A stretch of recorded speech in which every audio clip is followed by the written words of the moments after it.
Hello hi friends, இன்னைக்கு காலையிலே நான் வந்து ஒரு பிக் பிளாக்காக போட்டிருப்பேன். அதில் பார்த்தீங்கன்னா வெஜிடபிளே ஒன்றும் வாங்கலை, கருவேப்பிலை மல்லிச்செடி கூட இல்லைன்னு சொல்லிட்டு சரி நீங்கள் போய் காய் வாங்கிட்டு வந்துடான்னு சொல்லி காய் வாங்கிட்டு வந்தாச்சு. பார்த்தீங்கன்னா இங்கே பாருங்கள், இந்த காய்கறிகள்லாம் 100 ரூபா. இந்த கொத்தமல்லி செடியும் கருவேப்பிலையும் அதுக்கு வந்து ஃப்ரீயாக கொடுத்தாங்க. 5 ரூபா சில்லறை இல்லைன்னு சொல்லிட்டு பார்த்தீங்கன்னா கடுகு கொடுத்துட்டாங்க. சரி ஓகேன்னு வாங்கியாச்சு.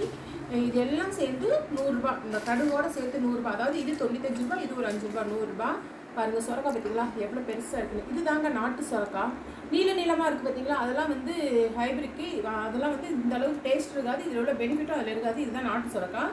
அப்புறம் பார்த்தீங்கன்னா வெண்டைக்காலாம் வந்து நல்லா ஃப்ரெஷ்ஷாக இல்லை, இருந்தாலும் ஒரு 2 or 3 டேஸ் தானே, அப்புறம் சண்டே தான் நான்வெஜ் எடுத்துருவோமே, அதனால சரின்னு சொல்லிட்டு கொஞ்சம் வெண்டைக்காய் வாங்கியிருக்கு. தக்காளி பார்த்தீங்கன்னா கிலோ 15 ரூபான்னு சொல்லிட்டு 2 கிலோ தக்காளி வாங்கியிருக்கு. அப்புறம் பார்த்தீங்கன்னா முள்ளங்கி, பச்சை மிளகாய் உங்களுக்கு தெரியுதா உள்ளே கிடக்குது. நல்லா இப்போ ஸ்டோரில் வந்து இதை அரேஞ்ச் பண்ணி வைக்கிறோம்.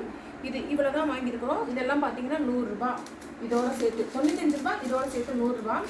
உங்கள் ஊரில் காய்கறிகள் என்ன ரேட்டு என்ன அப்படிங்கிறத வந்து இன்றைக்கி ரேட்டு எங்கள் ஊரில் தக்காளி 15 ரூபா, 2 சுரக்காய் 15 ரூபா. சைஸை பொறுத்து விற்பாங்க. சுரக்காய் வந்து கிலோ கணக்கெலாம் கிடையாது, சைஸை பொறுத்து விற்பாங்க. உங்கள் ஊரில் என்ன ரேட்டு அப்படிங்கிறத சொல்லுங்கள்.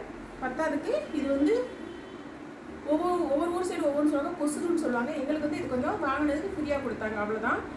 ஓகே ஃப்ரெண்ட்ஸ், இந்த வீடியோ பிடிச்சிருந்தது அப்படின்னா லைக் பண்ணுங்கள், ஷேர் பண்ணுங்கள். காய்கறிகள் வந்து நிறைய ஸ்டோர் பண்ணி ஃப்ரிட்ஜில் வைக்காதீங்க. அப்பக்கப்போ வாங்கி ஃப்ரெஷ்ஷாக வாங்கி வச்சு சாப்பிடுங்க.